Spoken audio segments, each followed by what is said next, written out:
Hello and welcome to our YouTube channel Smart Seva Tech.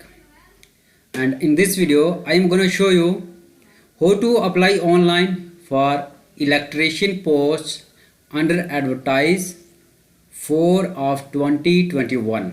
So let's begin. सबसे पहले आपने क्या करना है, अपने फ़ोन या लैपटॉप पे वेब ब्राउज़र ओपन कर लेना है। तो उसके बाद आपको सिंपली क्या करना है, सर्च बार में टाइप कर देना है jksb.nic.in। तो जो ही आप इंटर करेंगे तो आपके सामने JKSSB की ऑफिशियल वेबसाइट ओपन हो जाएगी। तो उसके बाद आपको स्क्रॉल डाउन करके नीचे आ जाना है। यहाँ पे आपको मिलेगा लिंक जिस पे लिखा है जी apply for various posts under advertise 3 of 2021। अभी एडवर्टाइज 3 ऑफ 2021 इसलिए लिखा आ रहा है क्योंकि अभी JKSSB ने वेबसाइट अपडेट नहीं की है। तो जब वेबसाइट अपडेट हो जाएगी तो यहाँ पे आपको ऑप्शन मिल जाएगा apply for various post under advertise 4 of 2021। तो सिंपली आपने इस लिंक पर क्लिक कर देना है।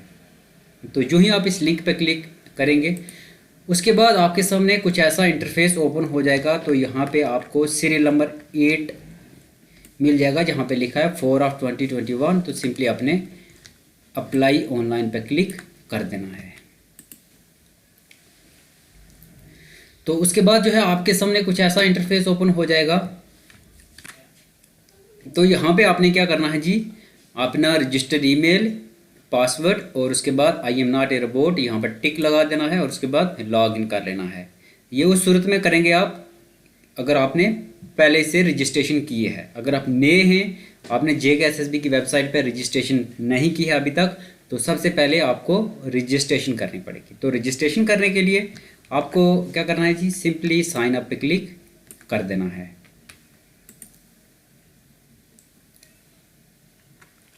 तो उसके बाद जो है आपके सामने रजिस्ट्रेशन का फॉर्म ओपन हो जाएगा। तो यहाँ पे आपको अपनी डिटेल फिल करनी है। सबसे पहले आपको यहाँ पे अपना फर्स्ट नेम इंटर कर देना है, देन उसके बाद मिडिल नेम अगर आपका है तो मिडिल नेम इंटर कर देना है और देन उसके बाद लास्ट नेम इंटर कर देना है।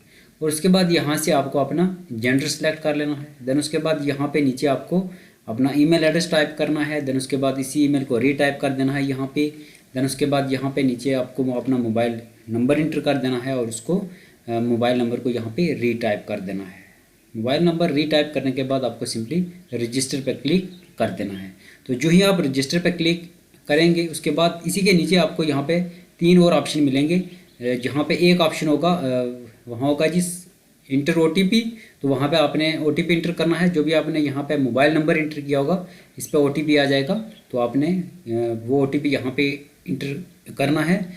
उसके बाद नीचे एक और ऑप्शन होगा जहाँ पे लिखा होगा क्रिएट पासवर्ड। देन उसके वहाँ पे आपको पासवर्ड क्रिएट करना है और आगे उसके मिलेगा कंफर्म पासवर्ड का ऑप्शन। तो वहाँ पे आपको पासवर्ड कंफर्म कर देना है और उसके नीचे आपको बटन मिलेगा जहाँ पे लिखा होगा सबमिट OTP। तो फिर आपने सबमिट OTP पे क्लिक कर देना है। तो जो ही आप सबमिट OTP पे क्लिक करेंगे तो आपकी रजिस्ट्रेशन हो जाएगी। तो रजिस्ट्रेशन करने के बाद आपको फिर दोबारा लॉग इन पेज पे वापस आना है और यहाँ पे अपना ईमेल पासवर्ड और I am not a robot पर टिक लगाने के बाद लॉग इन कर लेना है। तो लॉग इन करने के बाद आपके सामने कुछ ऐसा इंटरफेस ओपन होगा। तो यहाँ पे आपको अप्लाई पे क्लिक कर देना है। उसके बाद यहाँ से आपको क्या करना है जी, सिलेक्ट करनी है पोस्ट। तो हम यहाँ पे इलेक्ट्रिशियन का फॉर्म फिल कर रहे हैं तो हम सिलेक्ट करते हैं यहाँ पे इलेक्ट्रिशियन। देन उसके बाद सेव एंड कंटिन्यू कर देना है।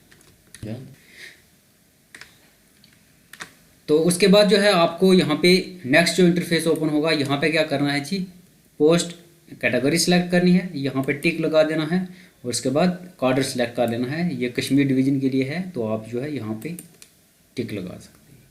तो उसके बाद आपको फिर क्या करना है, सेव एंड कंटिन्यू कर देना है।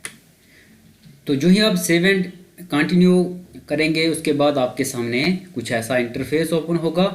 तो यहाँ पे आपको अपनी पर्सनल डिटेल इंटर करनी है। नेम तो ऑलरेडी यहाँ पे फिल होगा। यहाँ पे आपको फादर नेम इंटर कर देना है। तो यहाँ पे आपको मदर नेम इंटर कर देना है। यहाँ से आपको अपनी कैटेगरी सिलेक्ट कर लेनी है, जिस भी कैटेगरी में आप फॉल करते हैं, जो भी कैटेगरी सर्टिफिकेट आपके पास है वो आपको सिलेक्ट कर लेनी है। उसके बाद जो है यहाँ से पूछ रहा है कि are you ESM physically handicapped और गवर्नमेंट एम्प्लॉय। तो ESM मीन्स एक्स सर्विसमैन हैं, क्या आप एक्स सर्विसमैन हैं, फिजिकली हैंडीकैप्ड हैं और गवर्नमेंट एम्प्लॉय हैं। तो अगर आप एक्स सर्विसमैन हैं तो फिर आप ये सिलेक्ट कीजिए, अगर आप फिजिकली हैंडीकैप्ड हैं तो फिर ये दूसरे वाला ऑप्शन जो है सिलेक्ट कीजिए। और उसके बाद अगर आप गवर्नमेंट सर्विस कर रहे हैं और कॉन्ट्रैक्चुअल एम्प्लॉय हैं तो उसके बाद ये सिलेक्ट कीजिए। अगर आप इन तीनों में से किसी भी कैटेगरी में फॉल नहीं करते, अगर आप बिल्कुल फ्रेशर कैंडिडेट हैं तो फिर आपको नो कर देना है। और उसके बाद यहाँ पे आपको अपनी डेट ऑफ बर्थ इंटर कर देनी है। डेट ऑफ बर्थ इंटर करने के बाद आपको नीचे एक क्वेश्चन पूछ रहा है कि वेदर मैरिड, अगर आप शादीशुदा हैं तो फिर आपको यस करना है, अगर आप अनमैरिड हैं तो फिर आपको नो कर देना है। यहाँ पे आपको नीचे डोमिसाइल सर्टिफिकेट नंबर इंटर कर देना है और उसके बाद इशूइंग अथॉरिटी यहाँ पे इंटर कर देना है। देन उसके बाद यहाँ से डिवीजन सेलेक्ट कर लेना है और उसके बाद अपना यहाँ पे नीचे अपना डिस्ट्रिक्ट सेलेक्ट कर लेना है। उसके बाद आपको सेव एंड कंटिन्यू कर देना है। नेक्स्ट जो इंटरफेस होगा ओपन आपके सामने, वहाँ पे आपको क्या करना है, अपना परमानेंट एड्रेस इंटर करना है। सबसे पहले होस्ट नंबर और रूम नंबर, देन उसके बाद लोकेलिटी, मोहल्ला और वार्ड नंबर इंटर कर देना है। देन उसके बाद विलेज और टाउन का नाम इंटर कर देना है। देन उसके बाद डिवीज़न फिर दोबारा सेलेक्ट कर लेनी है। देन उसके बाद यहाँ से आपको अपना डिस्ट्रिक्ट सेलेक्ट कर लेना है। यहाँ से आपको तहसील सेलेक्ट कर लेनी है। यहाँ से आपको ब्लॉक इंटर कर देना है। यहाँ पे आपको पंचायत जो है इंटर कर देनी है। यहाँ पे आपको अपना पिन कोड इंटर कर देना है और उसके बाद सेव एंड कंटिन्यू कर देना है। नेक्स्ट जो इंटरफेस ओपन होगा, यहाँ पे आपको अब अपना कॉरस्पॉन्डेंस एड्रेस इंटर करना है। तो अगर आपका कॉरस्पॉन्डेंस एड्रेस और परमानेंट एड्रेस दोनों सेम है तो फिर आपको यहाँ पे यस कर देना है। तो जो भी आपने अपना परमानेंट एड्रेस फिल किया होगा वो ऑटोमेटिकली यहाँ पे फिल हो जाएगा और उसके बाद फिर आपको सेव एंड कंटिन्यू कर देना है। देन जो है उसके बाद जो इंटरफेस ओपन होगा, यहाँ पे आपको कैटेगरी के रिलेटेड कुछ डिटेल इंटर करनी है। सबसे पहले यहाँ पे date of issue of category certificate, जिस दिन आपकी कैटेगरी सर्टिफिकेट इशू हुई होगी वो डेट यहाँ पे आपने इंटर कर देनी है। और उसके बाद जो है यहाँ पे इशूइंग अथॉरिटी इंटर कर देना है। देन उसके बाद नीचे पूछ रहा है कि are you specially abled person, क्या आप फिजिकली हैंडीकैप्ड हैं। अगर आप फिजिकली हैंडीकैप्ड हैं तो फिर आपको यस करना है। अगर आप नॉर्मल ह्यूमन बीइंग हैं, किसी भी किस्म की आपको कोई प्रॉब्लम नहीं है तो फिर आपको नो ही रहने देना है। उसके बाद पूछ रहा है कि are you an employ of Jammu and Kashmir government, तो अगर आप गवर्नमेंट के एम्प्लॉय हैं JNK के गवर्नमेंट के तो फिर आपको यस करना है, नहीं तो नो ही रहने देना है। उसके बाद एक्स सर्विसमैन के बारे में पूछ रहा है, अगर आप एक्स सर्विसमैन हैं तो फिर आपको यस कर देना है, अगर आप एक्स सर्विसमैन नहीं है तो फिर आपको नो ही रहने देना है और उसके बाद सेव एंड कंटिन्यू कर देना है। उसके बाद जी जो इंटरफेस ओपन होगा आपके सामने, वहाँ पे आपको अपनी क्रिमिनल प्रोसीडिंग के रिलेटेड कुछ क्वेश्चंस हैं, तो ये क्वेश्चन आपको रीड करने के बाद आप अपने अकॉर्डिंगली इनको यस या नो कर सकते हो। जैसा कि फर्स्ट क्वेश्चन है, whether any FIR has been lodged और रजिस्टर्ड अगेंस्ट यू, क्या किसी किस्म का कोई FIR आपके खिलाफ रजिस्टर हुआ है। अगर FIR आप पे लगा है तो फिर आपको यस करना है। अगर नहीं है कोई FIR या कोई प्रोसिक्यूशन केस नहीं है आप पे, चार्जशीट कोई भी फाइल नहीं हुई आप पे, तो आपको इस सब पे नो कर देना है। अगर तो उसके बाद आपको क्या करना है जी, सेव एंड कंटिन्यू कर देना है। तो उसके बाद नेक्स्ट जो इंटरफेस होगा, यहाँ पे आपको अपनी क्वालिफिकेशन डिटेल इंटर करनी है। तो सबसे पहले आपने 10th बोर्ड सेलेक्ट करना है, जहाँ से भी आपने 10th पास की होगी वो बोर्ड सिंपली आपने सेलेक्ट कर लेना है। यहाँ पे है जी Jammu and Kashmir board of school education, CBSE, ICSE, NOS और अदर। तो जहाँ से भी आपने 10th पास की होगी यहाँ पे आपको वो सिलेक्ट कर लेना है और उसके बाद 10th की परसेंटेज यहाँ पे इंटर कर देनी है।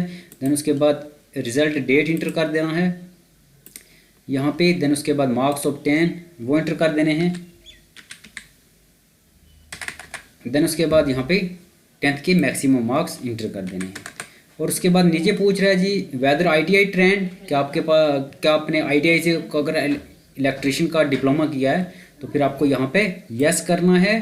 तो उसके बाद यहाँ से सिलेक्ट ITI ट्रेड, ये यहाँ से आपने सेलेक्ट कर लेना है इलेक्ट्रिशियन ट्रेड। उसके बाद इंस्टीट्यूशन का नेम यहाँ पे एंटर कर देना है। फिर ITI की जो जिस भी इलेक्ट्रिशियन ट्रेड की जो मार्कशीट होगी उस पर जितनी भी आपकी परसेंटेज बन रही होगी वो यहाँ पे आपने इंटर कर देनी है। देन उसके बाद रिज़ल्ट डेट यहाँ पे सिलेक्ट कर लेना है। देन उसके बाद ITI मार्क्स ऑब्टेन, कितने मार्क्स लिए हैं आपने इलेक्ट्रिशियन ट्रेड में, तो वो यहाँ पे आपने इंटर कर देने हैं। देन उसके बाद ITI मैक्सिमम मार्क्स कितने हैं वो यहाँ पे आपने इंटर कर देने हैं और उसके बाद सेव एंड कंटिन्यू कर देना है। एजुकेशनल डिटेल इंटर करने के बाद आपको क्या करना है, यहाँ पे जो नेक्स्ट इंटरफेस होगा यहाँ पे पूछ रहा है क्या do you possess the prescribed educational qualification as per the advertisement और नोटिफिकेशन। क्या जो नोटिफिकेशन या एडवर्टाइजमेंट के अंदर एजुकेशनल क्वालिफिकेशन मेंशन की गई थी क्या आप वो प्रोसेस करते हो, तो यहाँ पे आपको क्या करना है, यस करना है। और उसके बाद चॉइस ऑफ एग्जामिनेशन सेंटर, कहाँ पे आप अपना एग्जामिनेशन सेंटर रखना चाहते हैं वो आप अपने अकॉर्डिंगली यहाँ पे सिलेक्ट कर लीजिए और उसके बाद सेव एंड कंटिन्यू कर देना है। तो उसके बाद जो इंटरफेस होगा यहाँ पे डिक्लेरेशन है, तो सिंपली आपने क्या करना है, इस डिक्लेरेशन को रीड कर लेना है और उसके बाद आई एग्री पे क्लिक कर देना, टिक लगा देना है और उसके बाद सेव एंड कंटिन्यू कर देना है। तो उसके बाद जो इंटरफेस होगा यहाँ पे आपको अपना फोटोग्राफ एंड सिग्नेचर अपलोड करना है। तो अगर फोटोग्राफ और सिग्नेचर के साइज़ की बात की जाए तो ये 1 MB से कम होना चाहिए। अगर आपका फोटोग्राफ और सिग्नेचर 1 MB से ज़्यादा हुआ तो फिर ये अपलोड नहीं होगा। तो इसलिए आपको क्या कर लेना है, 1 MB से इनको रिड्यूस कर लेना है, 1 MB से कम। तो फोटोग्राफ अपलोड करने के लिए आपको सिंपली चूज़ फाइल पर क्लिक करना है और ब्राउज पे भी आप कर सकते हैं क्लिक। तो उसके बाद जिस भी फोल्डर में आपने अपना इमेज रखा होगा वो जाके उसको सिलेक्ट कर लेना है। इसी तरह आपने सिग्नेचर भी यहाँ पे चूज़ फाइल पर क्लिक करने के बाद जिस भी फोल्डर में आपने रखा होगा अपना सिग्नेचर तो वहाँ जाके उसको सिलेक्ट कर लेना है और उसके बाद सेव एंड कंटिन्यू कर देना है। तो जो ही आप सेव एंड कंटिन्यू करेंगे उसके बाद आपको आपके सामने जो भी आपने डिटेल फिल की होगी अपनी उसका प्रीव्यू ओपन हो जाएगा। तो यहाँ पे आपको इसको अच्छे से देख लेना है कि कहीं पे आपने फॉर्म अपनी डिटेल फिल करते वक्त कहीं एरर किया है। अगर आपका एरर हुआ है तो फ़ी पेमेंट करने से पहले अभी आप उसको करेक्ट कर सकते हैं। अगर आपने फ़ी पे कर दी तो उसके बाद जो है करेक्शन नहीं हो सकती। तो इसको आप ध्यान से देख लें और उसके बाद फ़ी पे करें। तो फ़ी पेमेंट के लिए आपको नीचे 3, जब आप स्क्रॉल डाउन करके नीचे आएंगे तो 3 गेटवे मिलेंगे यहाँ पे पेमेंट के। फर्स्ट वन है हमारे पास राज़ोर पे, इजी पे, बिल डेस्क। तो जिस भी पेमेंट गेटवे के जरिए आप पे करना चाहते हैं तो सिंपली आपने उसको सिलेक्ट कर लेना है और उसके बाद प्रोसीड टू पेमेंट पर क्लिक कर देना है। तो उसके बाद जो है आपके सामने कुछ ऐसा इंटरफेस ओपन हो जाएगा। देन जो है आप यहाँ पे अपने credit card, debit card plus ATM pin और इंटरनेट बैंकिंग के थ्रू अपनी फ़ी पे कर सकते हैं। तो यहाँ पे देखते हैं हम कि डेबिट कार्ड के ज़रिए आप अपनी फ़ी कैसे पे कर सकते हैं। तो सिंपली आपको डेबिट कार्ड सेलेक्ट कर लेना है और उसके बाद यहाँ पे कार्ड नंबर इंटर करना है। देन उसके बाद यहाँ पे एक्सपायरेशन डेट, यहाँ पे मंथ सेलेक्ट कर लेना है। यहाँ से आपको ईयर सेलेक्ट कर लेना है और यहाँ पे आपने CVV नंबर इंटर कर देना है और उसके बाद कार्ड होल्डर नेम यहाँ पे इंटर कर देना है। देन उसके बाद आपने मेक पेमेंट पे क्लिक कर देना है। तो जो ही आप मेक पेमेंट पे क्लिक करेंगे उसके बाद का जो इंटरफेस ओपन होगा वहाँ पे आपको OTP इंटर करना होगा। तो जो भी आपके अकाउंट से रजिस्टर्ड मोबाइल नंबर होगा उस पर जो है आपको 6 डिजिट का OTP मिल जाएगा। तो सिंपली आपने वहाँ OTP इंटर करना है और उसके बाद आपको फाइनल सबमिट कर देना है। And after a successful payment of fee you can download your fee receipt and application form as well and you can also print it। तो guys इस वीडियो में आपको बस यही बताना था। If you have any query regarding this you can ask me in comment section।